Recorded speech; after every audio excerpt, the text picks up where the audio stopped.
అన్నీ తెలుసుకొని మరలా లోకంలో కలిసిపోతే కాకుల్లాగా లోకులు ఏం చేస్తారు తెలుసు మనల్ని? అబ్బా అయిపోయిందండి బడా ఈ భక్తి, అయిపోయిందండి ఇలా అడావుడి. భక్తి అన్నారు, ప్రార్థన అన్నారు, మీటింగ్లు అన్నారు, సువార్త అన్నారు, ఎప్పుడు చూసిన ఏసు అన్నారు. కానీ ఇప్పుడు వీళ్ళు ఎలా అయిపోయారు? మరలా వచ్చేసారండి మన మార్గంలోనికి. అదే ఎక్స్ క్రిస్టియన్ అని పెట్టుకున్నాడు చూసారా? ఇప్పుడు ఎక్స్ క్రిస్టియన్ అంట. అంటే మళ్ళీ తిరిగి ఎక్కడికి వచ్చాడు వీడు? అంటే మాజీ క్రిస్టియన్ అంట. అంటే క్రైస్తవాన్ని విడిచిపెట్టాడు, మళ్ళీ లోకంలోకి వెళ్ళి కలిసిపోయాడు. అలా వెళ్ళిపోవటం వల్ల దేవుడు మనకు అవమానం, దేవుడు కృంగిపోతాడు కదా. ఎందుకురా నా పరువు తీసేస్తున్నారు మీరు, అసలు మీరు నా దగ్గర రాకపోవటమే మంచిది కదా అనుకుంటాడు. ఎంత తెలిసి కూడా నరకానికి వెళ్ళిపోతాను బాగుందా? తెలియక నరకానికి వెళ్ళాడంటే అటు తెలుసుకోలేదు వచ్చేసాడు అనుకుంటాం.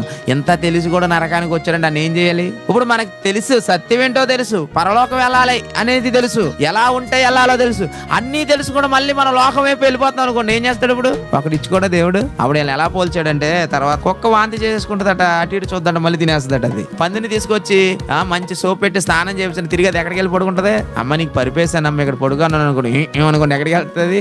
బురదలోకి వెళ్తుంది. అది పందికి బురద సూటు అంతేనండి, కుక్కకు వాంతి సూటు. ఇప్పుడు మనిషి కూడా భక్తుడిగా మారి మరలా తిరిగి లోకంలో కలిసిపోయాడు అనుకోండి, ఈడు కుక్కతో సమానం పందితో అని మనం పిలవవసలే. దేవుడు అంటే ఒరే పంది నువ్వు నరకానికి పోరా అంటాడు, ఒరే కుక్క అంటాడు. అంతే కదండి. అంటే మనం వెనక తట్టు తిరిగితే దేవుని రాజ్యంలోనికి వెళ్ళం మనం.